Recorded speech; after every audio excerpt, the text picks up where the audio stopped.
Alright, let's dive into something that's been unfolding in Calaveras County, the Gann Fire. Now, wildfires are nothing new in California, but what makes this one particularly striking is the speed at which it's grown and the immediate threat it poses to communities. Personally, I think this fire is a stark reminder of how quickly nature can turn on us and how critical it is for communities to be prepared. Here's the deal. The Gann Fire started near New Hogan Lake, close to Hogan Dam and Gann Roads, just before 5:30 p.m. on Monday. What's really interesting here is the timing late afternoon, when temperatures are still high and winds can be unpredictable. That's a recipe for rapid spread, and that's exactly what happened. By early Tuesday morning, the fire had already burned over 2,100 acres, up from 1,800 just a few hours earlier. That's a massive jump, and it shows just how aggressive this fire is. Now, let's talk about the evacuations. Zones CCU, 147 CCU, 139 CCU, 110 and CCU, 109 are under mandatory evacuation orders, while CCU, 130 is under an advisory. What many people don't realize is that these zones aren't just random areas, they're carefully mapped out based on the fire's projected path and the vulnerability of the communities. It's a tough call to make, but it's absolutely necessary to save lives. One thing that immediately stands out is the response from the community and emergency services. Evacuation centers have been set up, like the one at Jenny Lind Memorial District, where the Red Cross is providing essentials like water, meals, and emotional support.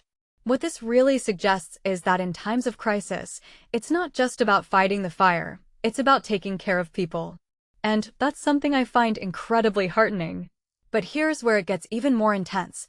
The fire is still uncontained. As of the latest update, there's no established perimeter around the burn area, and it's continuing to spread at a moderate rate.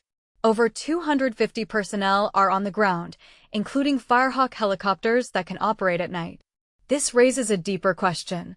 With all this technology and manpower, why is containment so challenging? In my opinion, it's a combination of the terrain, the dry conditions, and the sheer unpredictability of wildfires. Now, let's talk about the human cost. A firefighter was injured when a dozer rolled over, and there was a head-on collision between a pickup truck and a fire engine. These incidents are a sobering reminder of the risks these crews face every day. What makes this really interesting is how these accidents can complicate an already chaotic situation. Clearing the road for emergency vehicles is critical, and the California Highway Patrol's quick response here was absolutely essential. If you take a step back and think about it, the Gann Fire isn't just a local story, it's part of a bigger trend. California's wildfire season is starting earlier and lasting longer, and that's something we all need to pay attention to. From my perspective, this fire is a wake-up call about climate change, land management, and community preparedness.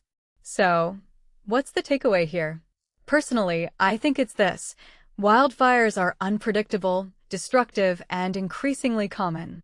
But they also bring out the best in people, the firefighters risking their lives, the volunteers at evacuation centers, and the communities coming together to support one another. What this really suggests is that while we can't control nature, we can control how we respond to it.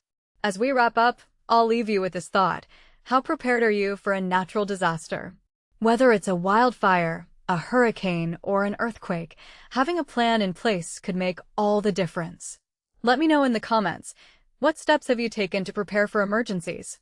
And if you're in the Calaveras County area, stay safe out there. Thanks for watching.